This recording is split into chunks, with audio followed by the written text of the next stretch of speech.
डुमरी के विधायक जयराम महतो ने कहा है कि सीजीएल छात्रों की आलोचना करने से बेहतर है कि सरकार या उनके मंत्री या उनके जो लोग हैं वो सीधे सीधे छात्रों से बात करें। क्या एक चुनी हुई सरकार के अंदर इतनी हिम्मत और कुव्वत नहीं है कि वो छात्रों की बातों का सामना कर सके या फिर उनके आमने सामने हो सके। दरअसल जिस तरह से हजारीबाग में सीजीएल के छात्रों पर लाठीचार्ज हुआ, उसके बाद सदन के अंदर और सदन के बाहर जो है आरोप प्रत्यारोप का दौर चल रहा है। इस बीच जयराम महतो ने कहा है कि सरकार को चाहिए कि छात्रों से बात करे।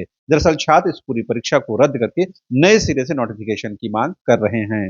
जी, हम लोग छात्रों के साथ, मैंने पहले कहा, सदन के अंदर भी खड़े हैं और सदन के बाहर भी खड़े हैं। हमारी जो भूमिका है उस भूमिका में हम लोग जैसा पहले थे, आज भी उस भूमिका में हम लोग हैं। जयंत विधायक बोल रहे हैं कि खाली सीटी देकर के छात्र गुमराह कर रहा है, प्रमाण नहीं है कि नहीं? अच्छा ठीक है, तो एक बार जो सत्ता पक्ष हैं, इनके मंत्रिमंडल में जिन्होंने स्थान पाया है, क्या उनमें सामना करने की साहस नहीं है?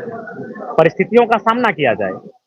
आपको अगर लगता है कि छात्रों के एविडेंस, तर्क अगर बेबुनियाद हैं, तो आप सामना करके उनको क्लियर कीजिए ना। अगर आपको लगता है आप साँच हैं, तो साँच को आँच कैसा जाँच कीजिए। साँच को आँच नहीं होना चाहिए, उसकी जाँच होनी चाहिए। और मैं आज फिर इस बात को सदन में उन 2 विषयों के बीच इस विषय को मैं ऐड करके उठाने का प्रयास करूँगा। जी, ठीक-ठाक रहा, अच्छा ही रहा। जी, ठीक-ठाक रहा। निजी क्षेत्र का मतलब होता है प्लांट। निजी क्षेत्र का मतलब होता है किसी ज़मीन पर कोई कल कारखाना स्थापित हो। अब सवाल बनता है कि कल कारखाना के लिए ज़मीन भारत ने नहीं दिया है, पूरे भारत के लोगों ने नहीं दिया है। बिहार, उत्तर प्रदेश, महाराष्ट्र, गुजरात के लोगों ने ज़मीन नहीं दिया है, ज़मीन केवल झारखंड के लोगों ने दिया है। तो वहाँ तो सौतेला व्यवहार बिल्कुल नहीं होना चाहिए। वहाँ 75 क्या, अगर 100% भी कोई रिज़र्व करता है तो बुरा नहीं है। इसलिए बुरा नहीं है क्योंकि वह ज़मीन उनकी एकमात्र पूँजी है, वह ज़मीन उनका एकमात्र सहारा है। लेकिन आप एक नियम लेके आते हैं, एक कल कारखाना स्थापित होता है और क्षण भर में वो सारी ज़मीन सरकार एक्वायर कर लेती है किसी कंपनी को देने के लिए। आपने तो विकास के नाम पर, उन्नति के नाम पर एक ज़मीन कंपनी को दे दिया, कंपनी ने लाखों करोड़ों का टर्नओवर किया, देश की उन्नति में काम आया, देश की अर्थव्यवस्था में काम आया, लेकिन उस किसान का क्या हुआ?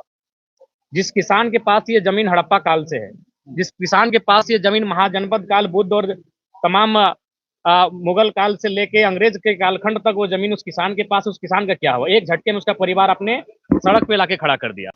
तो इसलिए मेरा मानना है ये हाईकोर्ट को इस पर पुनर्विचार करना चाहिए, सरकार को फिर से मजबूती के साथ इस विधेयक को लागू करने के लिए प्रयासरत होना चाहिए, क्योंकि ज़मीन जिन लोगों ने दिया है वो झारखंड के लोग हैं, वहाँ तो किसी के साथ समझौता होना ही नहीं चाहिए।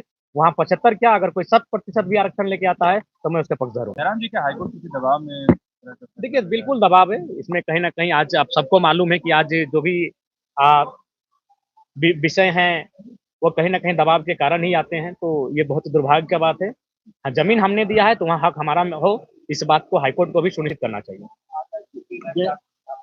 जी, आज सबसे पहले 2 पार्ट होंगे आज के सत्र का। पहला होगा राज्यपाल महोदय का जो अभिभाषण हुआ है, उसके संदर्भ में अपना पक्ष-विपक्ष लोग प्रस्तुत करेंगे। उसके बाद जो अनुपूरक बजट वित्त मंत्री के माध्यम से प्रस्तुत होगा, उसमें अपना तर्क पक्ष और विपक्ष के माध्यम से प्रस्तुत करेंगे। तो आज अभिभाषण और अनुपूरक बजट पे ही आज चर्चा परिचर्चा होगी।